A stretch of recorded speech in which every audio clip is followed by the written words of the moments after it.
Kim, thank you for sitting down with me. It's a pleasure. It's a pleasure. It's nice to finally meet you in person after all those Zooms. Now, Kim, 2020 Seed Labs was named as part of our innovation showcase that Germination partnered on with Seeds Canada. You were our panelist. Great job, by the way. Kim, 2020 was named an innovator for its molecular tests. 2020 has been a real pioneer in this area. Why is molecular testing such a big deal? How does it change the game in seed testing and take things to the next level? Well, molecular testing at its most basic is just testing at the DNA or the protein level. Most of the tests that we've developed actually look at the DNA level or RNA. The virtue of the molecular testing, though, is it allows us to get past the visible level that is the basis of most germination, vigour, and microbiology disease testing. So we can look beyond what that phenotypic capability was and actually look at the DNA to figure out what's going on. We can often do it faster than things like what conventional disease testing would be doing. Lots of talk this week about harmonizing seed systems around the world, seed certification systems specifically. Kim, you've taken a lot of interest in this topic, how we can harmonize seed testing rules around the world. For you, what would be the biggest advantage of harmonizing those regulatory frameworks? There aren't a lot of standards out there, especially in molecular testing. I mean, the ones that you do see are almost like adjuncts to the conventional biological testing for disease. So it's like you would isolate this and then you would check and see whether or not it's this pathovar or that pathovar based on a DNA test. Direct testing with molecular diagnostics really isn't out there, especially on the disease front. GM testing is better defined, and NISTA does a number of proficiency tests on a regular basis, some of them based on standards, some not. But because we have so few standards, then we need some sort of level of harmonization to make sure that it's not Wild West out there and the results that people are receiving actually have some value, even if they are from different labs.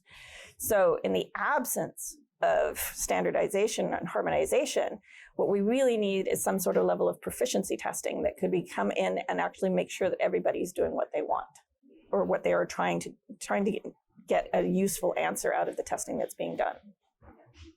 Bacterial leaf streak. Now, 2020 is our media center sponsor this year for the Canadian Seed Growers Association and Seeds Canada meetings, and we're handing out some of your literature regarding that.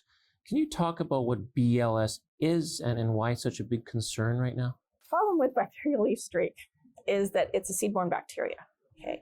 But there's a whole population of different forms of Xanthomonas translucens out there, and they're differentiated by pathovar based on what they infect. So some will infect barley, some will infect wheat, some will infect oats.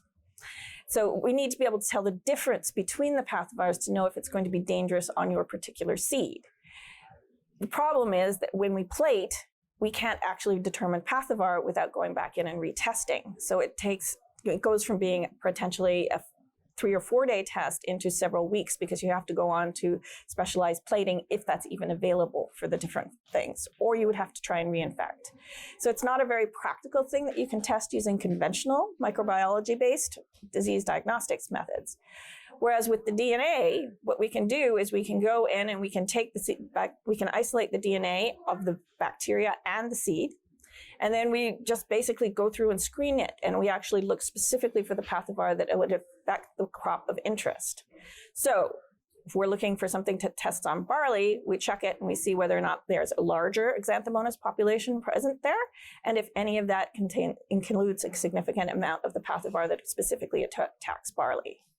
Now, in terms of innovations, what are you working on right now, Kim, that you can tell us about that you're particularly excited about?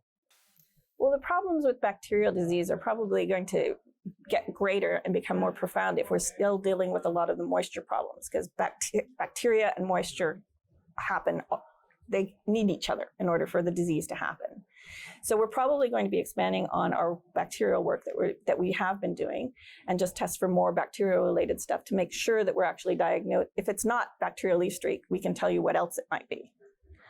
The other area of interest that I see coming up is probably viruses, because we've seen a lot of stuff coming through the academic literature that suggests that viruses are moving into new areas. So there's been a lot of discoveries for the first time of an incident of this virus in a new geographic location. So we've been quietly putting the pieces together to do a lot of virus testing. And that has to be a molecular test, because viruses are basically DNA or RNA. And you can only test them using molecular means. You can't do it by microbiology tests.